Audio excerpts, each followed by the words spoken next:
خلقت مبرأ من كل عيب.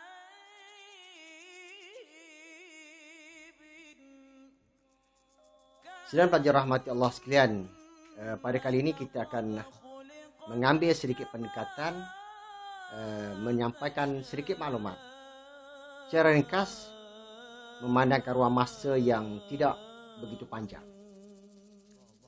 Sidang pelajar rahmati Allah sekalian, untuk subjek sejarah tingkatan 6 ini dia ada 4 kertas. 4 kertas. Yang pertama, kertas yang pertamanya 940/1 di semester 1 kita belajar menceritakan tentang sejarah dunia.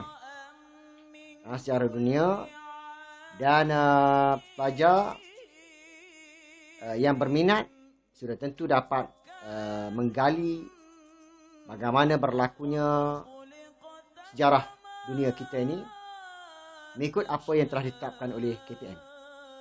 Okey, itu dalam semester 1. Pelajar perlu banyak membaca sendiri untuk menambahkan pengetahuan diri. Untuk semester kedua kita belajar subjek 940/2 dan juga palang 4. 940/2 ini ialah sejarah Islam yang berkisar pada zaman Nabi SAW, zaman Khulafa' Ar-Rashidin, dan zaman-zaman mutakhir yang moden, berakhir dengan kerajaan Turki Ottomaniyah dan sebagainya, kebangkitan-kebangkitan yang berlaku. Itu untuk sem kedua bergabung dengan KK, kerja khusus. Jadi kerja khusus ini sebenarnya banyak membantu sidang pelajar mendapat markah yang terbaik dalam siri-siri peperiksaan sebelum ini. Kerana markah ini guru-guru dapat memantau untuk markah yang lebih baik. Kalau tak baik, guru tersebut akan cuba berbincang dengan pelajar untuk membuat perubahan di mana perlu dibaiki untuk pelajar tersebut mendapat yang terbaik. KK ini, kerja khusus ini, kalau kita lihat untuk subjek sejarah, hampir sama, 80% hampir sama dengan tesis sejarah yang semua pelajar-pelajar student sejarah yang berada di universiti-universiti melaksanakan tugasan ini untuk pengijazahan, syarat pengijazahan. Jadi kita menerima banyak pujian daripada universiti-universiti bahawa pelajar sejarah ini tidak perlu diajar lebih kerana guru-gurunya telah memberi banyak penerangan tentang kerja buat yang perlu ada dalam KK ini. Bermula dengan proposal, tajuk yang dipilih mengikut kesesuaian tahun demi tahun yang KPM akan keluarkan menerusi manual kerja khusus tersebut. Jadi untuk sem ini pelajar sebenarnya membuat satu tugasan dalam bentuk kerja khusus dan satu lagi dalam bentuk peperiksaan. Sem 2 940/2 dengan 940/4. Okey, untuk sem 3 kita lihat subjek 940/3 iaitu berkenaan dengan sejarah Malaysia dan sejarah Asia Tenggara. Jadi secara mudahnya kita perlu melihat dari sudut positif subjek ini apabila kita boleh mengguna pakai apa-apa yang berkaitan maklumat ataupun pengetahuan di SEM 1 membawa ke SEM 2, membawa ke SEM 3. Jadi kita tidak ada banyak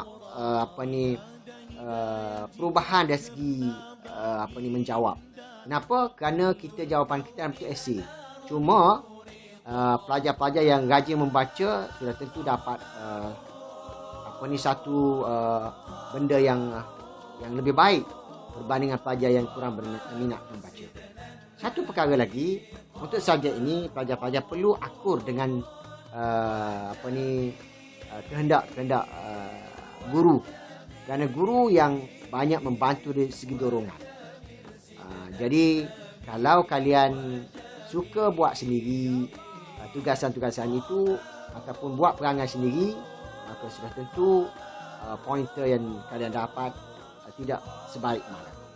Jadi untuk subjek sejarah, ikut apa yang cikgu beritahu dan perlu diingat. Ini perlu diingat. Perlu diingat apa? Subjek sejarah tingkatan 6 amat berbeza dengan tingkatan 4 dan 5. Amat berbeza dan ianya lebih bersifat lebih kepada pemikiran, pengetahuan, takulan dan komunikasi. Dia ada 3 elemen itu yang dibuat perkiraan. Jadi kepada pelajar yang minat, teruskan dengan subjek ini dengan membuat pilihan yang baik. Kerana setiap yang kita minat sudah tentu akan mendapat satu kebaikan kepada diri kita sendiri apabila kita bersungguh-sungguh. Jadi kalau mereka tak minat sejarah, jangan paksa diri ambil sejarah. Jangan kata kerana tidak ada subjek lain maka kita ambil sejarah. Jangan sekali-kali. Ambil sejarah kerana kita minat dan kerana kesungguhan kita. Dan kalau tak minat tetapi nak ambil juga, ianya perlu pada kekuatan fizikal dan mental. Fizikal macam mana? Kena usaha lebih. Mental kena banyak baca, tambah ilmu pengetahuan. Alhamdulillah dengan perkembangan yang baru ini, dengan medium-medium yang banyak di arus perdana ini, banyak maklumat-maklumat yang ada di dalam dalam maya ini boleh jadikan satu benefit untuk pelajar yang minat kepada sejarah. Satu lagi perlu diingatkan bahawa pelajar-pelajar kita ni kita dedahkan dengan ICT. Banyak tugasan-tugas saya umpamanya menyelitkan unsur-unsur pembelajaran yang bersifat maya, dan juga banyak saya minta pelajar saya agar membuat dalam teknik video dan sebagainya. Jadi pelajar tersebut perlu pada pemahaman yang jelas, arahan yang jelas daripada saya. InsyaAllah saya mendoakan semoga kalian dapat membuat pilihan yang terbaik. Kerana apabila kita telah memilih subjek yang baik dan kita teruskan pecut kita punya cita-cita kita. Dan saya doakan supaya cita-cita kalian dapat dicapai insya-Allah. Akhir sekali, Assalamualaikum warahmatullahi wabarakatuh.